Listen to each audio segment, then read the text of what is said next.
Paz e graça, meus irmãos. Deus seja louvado. Eu me lembro de um tempo em que, em Aracaju,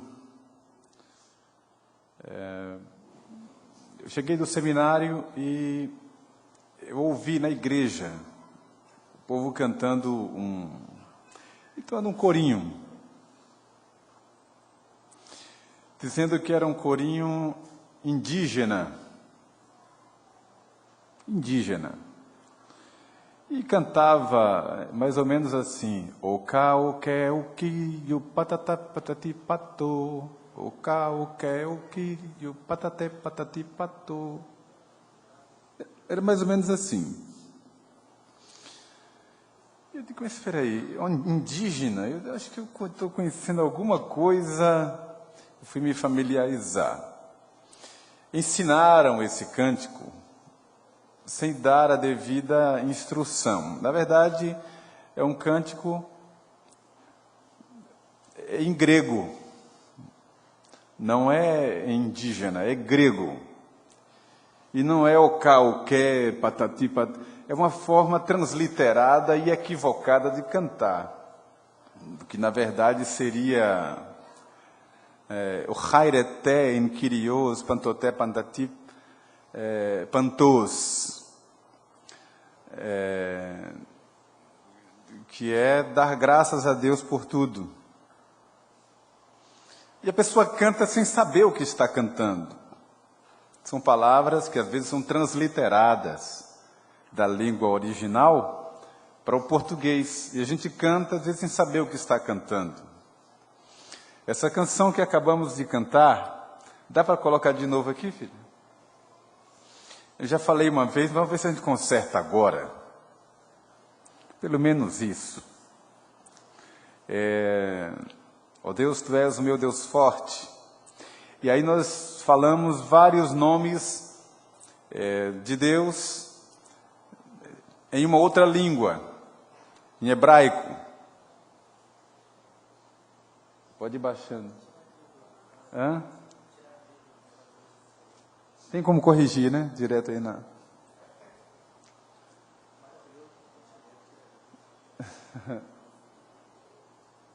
Não, é para colocar.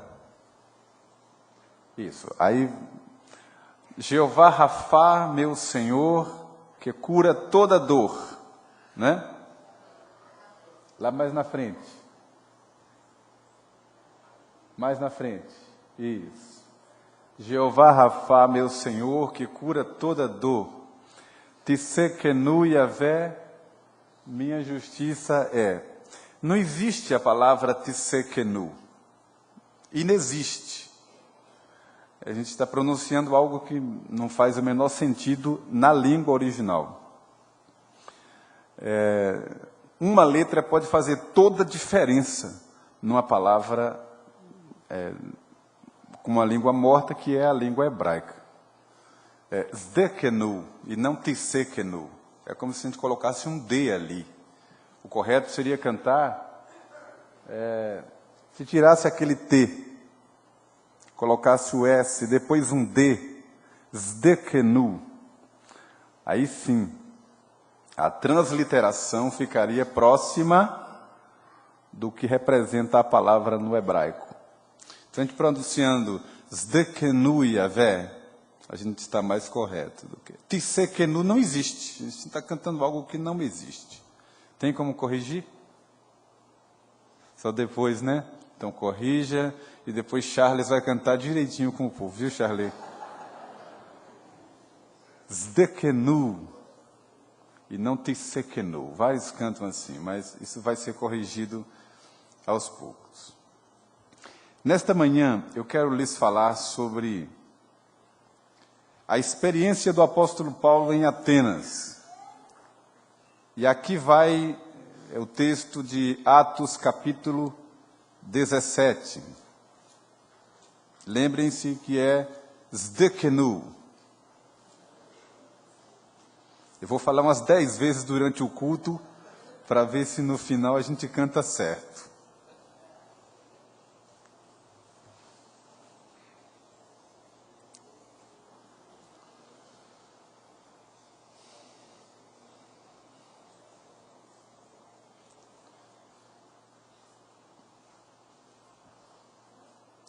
Atos 17, eu vou ler a partir do verso 16 e peço a sua atenção para a leitura que vou fazer. Enquanto Paulo os esperava em Atenas, o seu espírito se revoltava em face da idolatria dominante na cidade.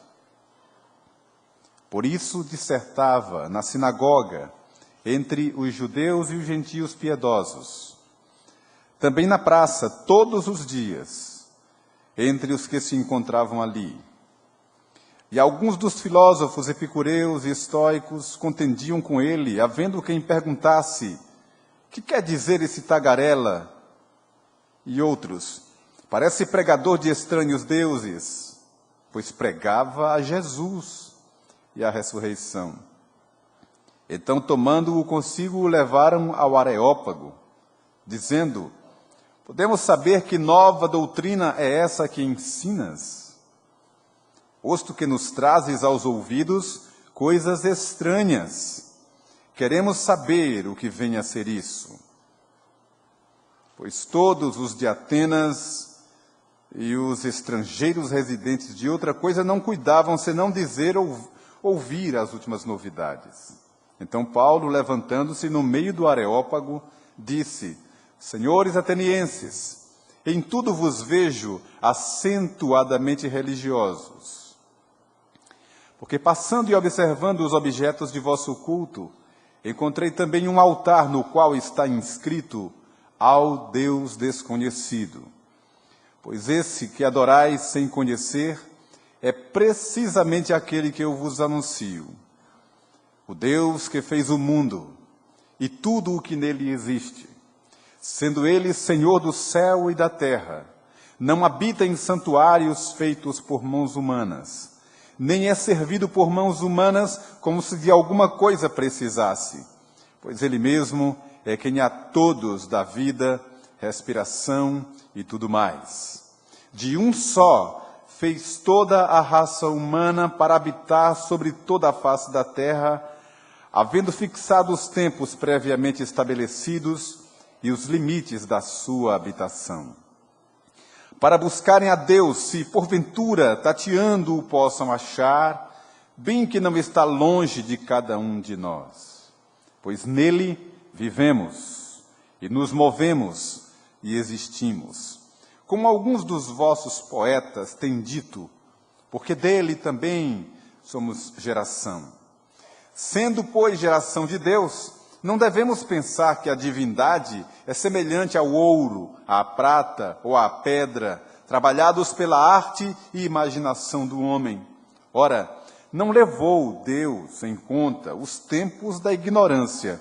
Agora, porém, notifica aos homens que todos, em toda parte, se arrependam, porquanto estabeleceu um dia em que há de julgar o mundo com justiça, por meio de um varão que destinou e acreditou diante de todos, ressuscitando-o dentre os mortos.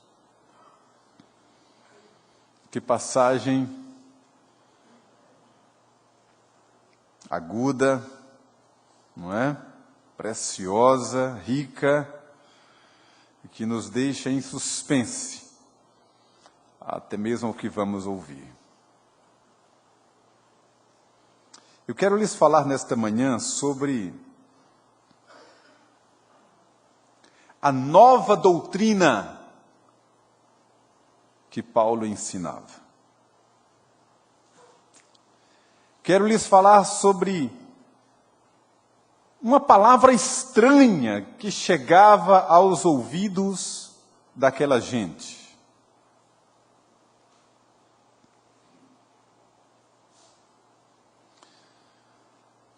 Quero lhes falar sobre o nome de Jesus, que soava como uma coisa estranha, que ninguém tinha ouvido, ao ponto de chamarem Jesus à parte, aliás, chamarem Paulo à parte, para explicar que nova doutrina era aquela e que estranho Deus era aquele que ele anunciava, que novidade era aquela que ele estava anunciando.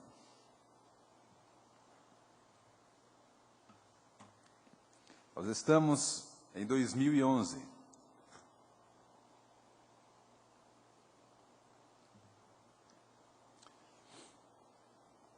Vivendo em um país cristão, quase que podemos dizer cristão evangélico,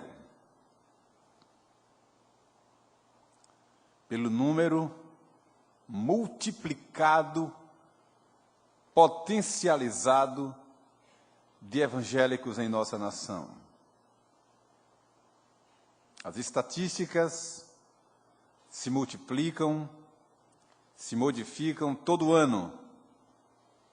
Beiramos os 50 milhões de evangélicos repartidos em tantas denominações, subdenominações, subgrupos, de vários nomes, vários entendimentos, várias doutrinas, várias teologias e vários cristos. E somos mesmo muitos evangélicos. Os grandes ajuntamentos, os grandes movimentos, as grandes paradas vão mostrando assim de uma forma impressionante o número dos chamados evangélicos nas grandes cidades. Ontem, aqui em Salvador, foi realizada mais uma edição da chamada Marcha para Jesus, ou Marcha com Jesus, ou por Jesus. Estão modificando a terminologia. Milhares de pessoas acompanharam os vários trios elétricos que lotaram a Barra, a Ondina, o circuito do carnaval baiano. Isso do meio-dia até altas horas da noite, a cidade tomada. Quando aconteceu, quando acontece em São Paulo, é uma coisa espantosa, é o lugar onde há a maior concentração nesse movimento chamado Marcha para Jesus. Somos muitos hoje no Brasil. E crescendo muito no mundo inteiro, o número dos evangélicos. É uma grande massa, embora disforme. É uma grande massa, porém sem identidade. Uma grande massa, sem um perfil definido. É uma grande massa de muitos nomes, de muitas caras, com muitos cristos, com muitas placas, com correntes. Uma coisa que desfigura o que deveria ser o rosto de Cristo no meio do seu povo. O curioso disso tudo é que mesmo nessa grande massa dos chamados evangélicos,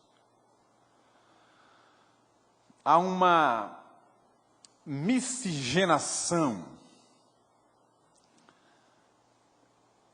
de um cristianismo diluído,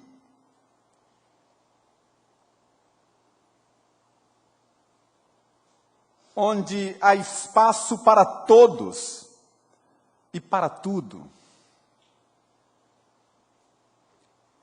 Onde até mesmo aqueles que não se denominam evangélicos estão tão próximos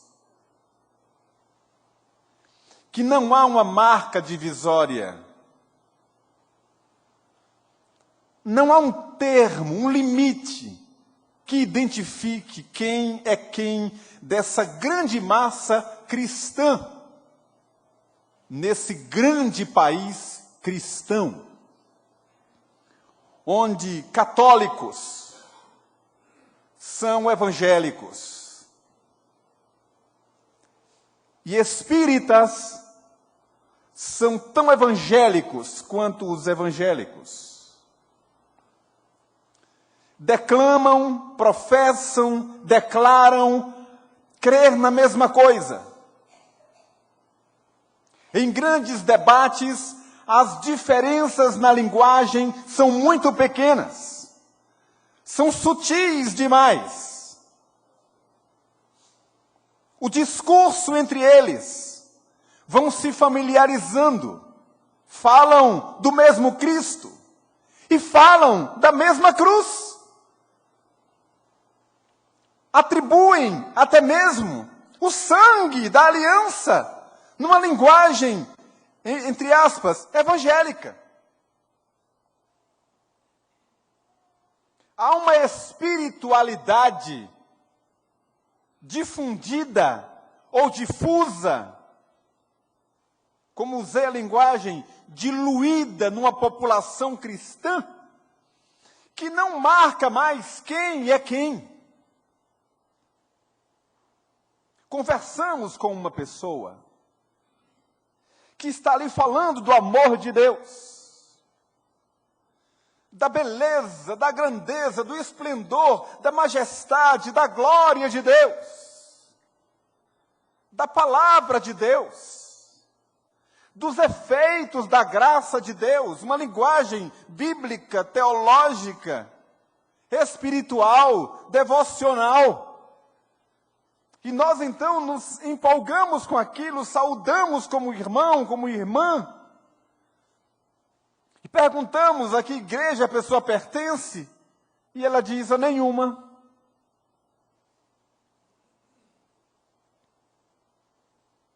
Crê numa divindade, no sublime, crê no sobrenatural, numa força maior que governa tudo, que dirige todas as coisas, e que encanta o coração, e que faz o bem, e que enche o coração das pessoas de amor, amor ao próximo, e que traz beleza aos olhos, que encanta e mostra a beleza da vida. É uma nova espiritualidade, e crê em Jesus, e está tudo misturado.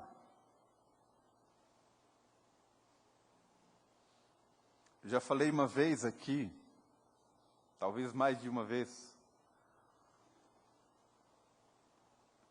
vou falar de novo. Essa estranheza da palavra de Paulo em Atenas, numa outra proporção, uma geração que ainda está aqui presente, acompanhou aqui no Brasil. Quando nós éramos os protestantes, no meio de um país católico, romano, e um país onde havia poucas seitas, que eram marginais, faziam seus cultos, as suas reuniões, sempre escondidos ou de forma discreta, num país volumosamente católico, romano. E quando a igreja protestante evangélica saía à rua para falar de Jesus, pessoas fechavam as portas, ficavam de longe, tinham medo de ouvir, atribuíam essa mesma estranheza. Ninguém queria se render à palavra, ou à doutrina, ou à lei dos crentes. como era descrito. E quando alguém se convertia à fé evangélica, era uma coisa tão drástica, como que um nascimento por fórceps. Virava ao contrário. Muitos deles saíam de um desses cultos evangélicos, fosse numa praça ou num culto em um templo, saía dali com a certeza de que iria encontrar retaliações, pressão na família, falta de aceitação entre os seus de casa, porque sabia que seria uma pessoa estranha, um ET, uma coisa totalmente contrária a tudo que se via de religião naquele tempo. E muitos, às vezes, não tinham coragem de chegar em casa e contar que tinham recebido o Evangelho. Alguns, inclusive, eram excomungados, expulsos de casa, deserdados, sofriam toda a retaliação por causa da aceitação desse Evangelho.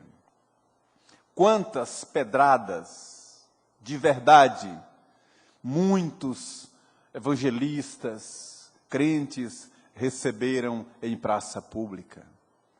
Quantas perseguições à igreja evangélica quando colocava a pedra fundamental de um templo na cidade. E padres e membros de igrejas católicas, que sempre foram a maioria, arrancavam a pedra fundamental, rasgavam as Bíblias, espalhavam as páginas pela cidade, jogavam pedras nos telhados das casas dos crentes, que eram perseguidos em todo lugar, zombado nas casas, em todos os lugares.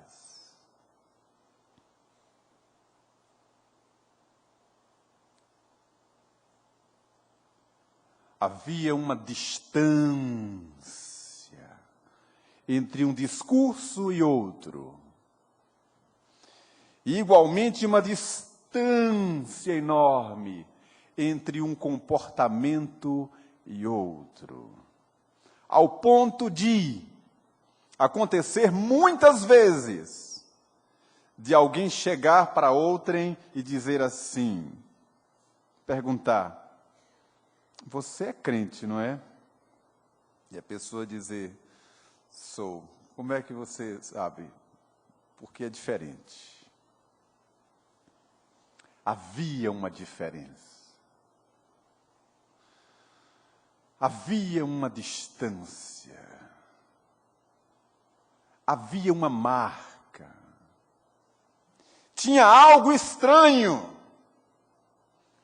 Tinha algo novo. Que esse apóstolo, do qual faço referência, chamou de andar em novidade de vida. E hoje, nessa diluição, que é esse mar que caminha para a apostasia dos últimos tempos, vai desfigurando a cara do crente, vai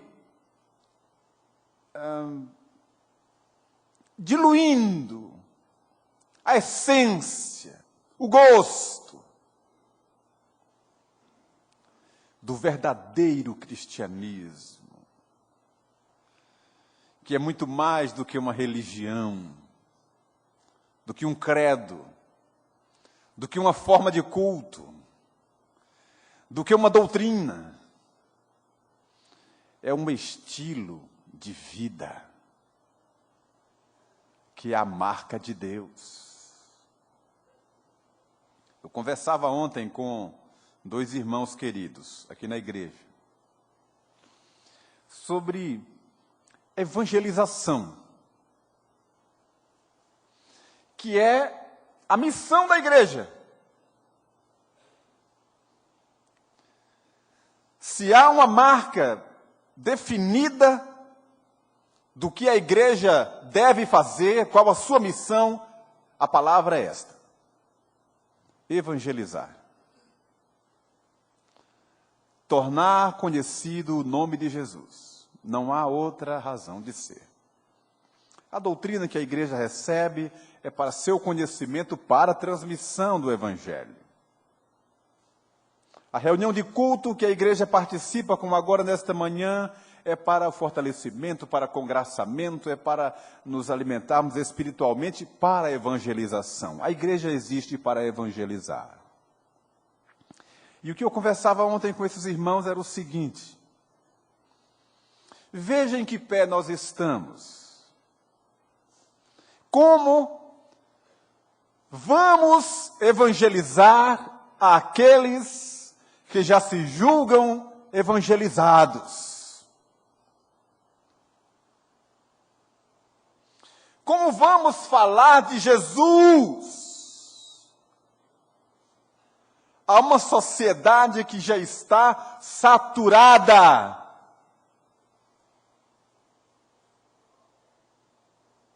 do Evangelho? Como vamos levar o nome de uma igreja se a sociedade está saturada de tantas igrejas?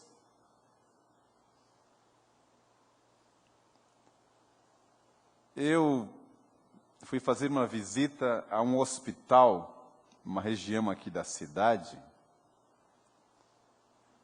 e procurando o hospital, que eu não estava ainda familiarizado, dei umas voltas, algumas voltas, procurando. E me chamou a atenção, porque de fato eu fiquei impressionado com o número de igrejas numa pequena área, de um bairro, o tanto de igrejas. E foi tão impressionante que, como eu dei outras voltas procurando o hospital, eu passei contando. Eu acho que eu perdi as contas, mas eu me lembro que eu contei 10 igrejas, assim, muito próximas umas das outras. Cada uma com uma placa, cada uma com um estilo, cada uma com um nome de Cristo. Num pequeno lugar. São milhares. Cada uma apresentando um evangelho, um tipo de salvação, uma abordagem. A cidade está repleta, a cidade está cheia de outdoor, de pregadores, na televisão, o dia inteiro, em vários canais, no rádio, de toda forma, na praça. E as pessoas se julgam evangelizadas. Já conhecem o Evangelho. Os meninos da mocidade tiveram essa experiência poucos meses atrás, quando saíram em grupo para evangelizar no Campo Grande, também no dique do Tororó, e na Praça da Piedade. E a experiência é essa: entrega um folheto e a pessoa já agradece, e às vezes nem aceita, e vai conversar, e a pessoa já se diz que crê, que já aceita, que já tem o Evangelho.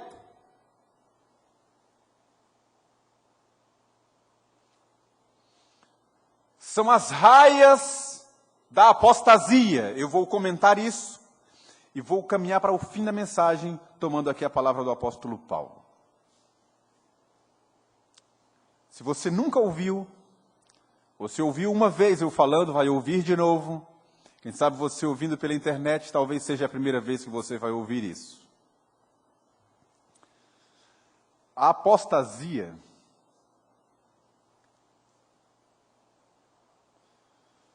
como descrita na segunda carta de Paulo aos Tessalonicenses, não é como se imaginava, ou como alguns ainda interpretam,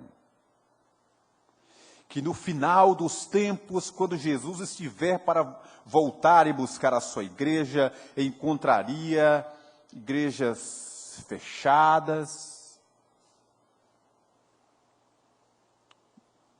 poucos crentes, poucos se falando em nome de Deus. Não é nada disso. A estratégia de Satanás é se assentar no lugar do próprio Deus, como se fosse o próprio Deus, aliás, está dito assim na carta de Paulo aos Tessalonicenses, para atrair a adoração como sendo o próprio Deus. E virá com tanta força, com tanta ênfase, com um ardil tão superior, tão bem montado, tão bem bolado, tão bem articulado, que é para tentar enganar os mais piedosos. Se possível, os próprios eleitos, os mais piedosos. Tão parecida a coisa estará com as coisas de Deus. É quando se falará muito em Deus, na sua palavra, no Evangelho, na salvação, só que com conceitos modificados, com uma essência que não é verdadeira. Fala-se em Jesus, mas não é o Jesus da cruz e da ressurreição.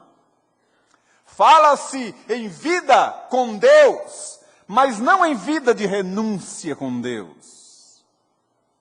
Fala-se em igreja, mas não é o corpo místico de Cristo. Igreja será o ajuntamento dos homens, das pessoas. O grande ajuntamento para arrecadar dinheiro, para a mobilização das massas, para a institucionalização dos grandes líderes, das grandes potências. São grandes ajuntamentos de homens. Os conceitos é que são diferentes. A grande apostasia será um mar cada vez mais extenso, cada vez mais amplo e cada vez mais raso. Cada vez um número maior de cristãos sem Cristo, sem cruz, sem arrependimento, sem transformação. E é o que nós já estamos vendo crescendo em nosso país. E agora eu volto para encerrar esta mensagem para o discurso de Paulo em Atenas. Quero que vocês notem primeiro o que Paulo diz a eles. Paulo diz que os via acentuadamente religiosos. Acentuadamente religiosos, fervorosos, tementes aos seus deuses. É a nossa cultura. Dessa nova espiritualidade. De pessoas que cada vez mais é menos indiferente. É uma sociedade que cada vez mais se apega a um tipo de Deus, a um tipo de credo, a um tipo de fé. E muitos são devotos. Como eu citei, a Igreja Católica Romana, vocês sabem que eu não sou de ficar citando nomes, mas nesse contexto vocês vão entender. A Igreja Católica Romana, instituída no Brasil durante décadas, era a igreja que tomava os missais, lia ali na missa, ia embora, não tomava mais conhecimento de nada. A maioria dos brasileiros era de brasileiros católicos nominais, que não frequentava nada, que não se associava a nada, era apenas porque nasceu num país católico. Pois vieram as modificações. A igreja passou por um avivamento carismático, que despertou o outro lado da igreja, com seus dogmas, com a sua história, com os seus erros doutrinais, mas despertou a igreja para ler a Bíblia, para estudar. Hoje, a gente liga a televisão e ouve um sacerdote católico pregando a Bíblia, expondo a Bíblia sistematicamente. Lá no fim da sua prédica, aí ele traz a invocação dos santos, e aí mistura as coisas, incorrendo num erro, porque só Jesus é intercessor. Mas o credo está aí. As pessoas estão se apegando, as pessoas estão correndo atrás da fé. E o que é que nós devemos fazer? Diante de um povo acentuadamente religioso e de uma comunidade altamente idólatra, como a do nosso querido Brasil. Aí Paulo discursa, toma o exemplo de um altar a um Deus desconhecido e diz, olha, esse que vocês adoram sem conhecer, eu quero falar sobre esse. E então fala sobre um Deus que não habita em santuário feito por mãos humanas, não necessita de nada disso, porque Ele mesmo é quem dá a vida, a respiração e o movimento e tudo mais. E finaliza dizendo assim, que Deus não levou em conta o tempo da ignorância, mas agora notifica a todos os homens que em todo lugar se arrependam. Porque estabeleceu um dia em que há de julgar o mundo através de um varão que Ele elegeu, que é Jesus. Então escutem aqui nós, nesta manhã.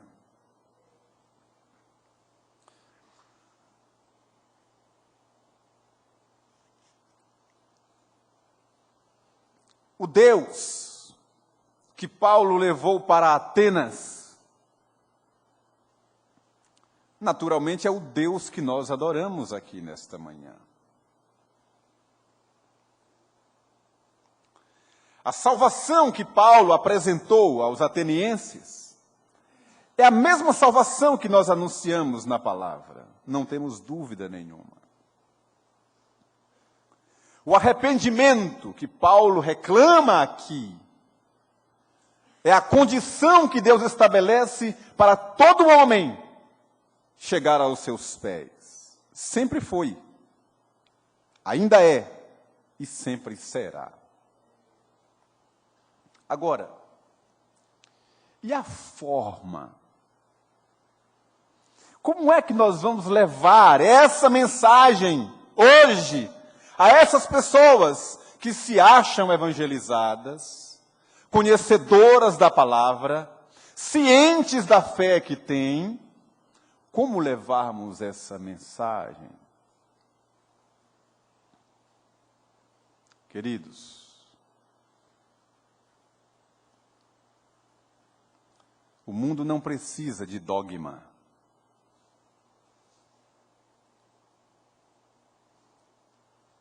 O mundo precisa de testemunho.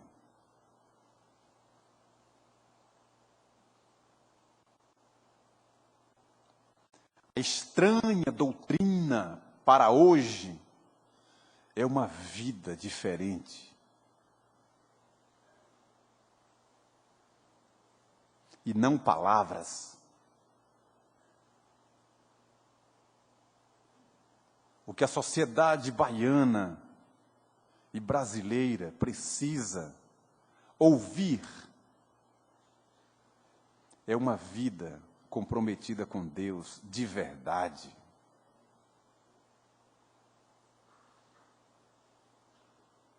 Eu disse faz alguns meses que pareceu uma coisa tão estranha o fato de a gente ter ido devolver um produto comprado em uma loja e na nota não constava aquele item. Eles não tinham contabilizado aquele item na nota. A gente voltou lá para que eles contabilizassem, a gente pagasse por aquele item. E foi uma coisa tão impactante para a lojista.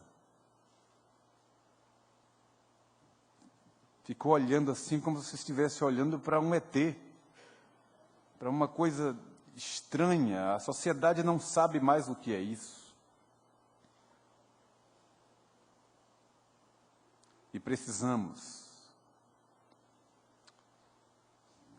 nos quebrantar mais e viver mais na presença de Deus, piedosamente, porque isso será o discurso mais impactante que a nossa sociedade irá ver. Porque palavras, todos eles, assim como nós, estamos saturados.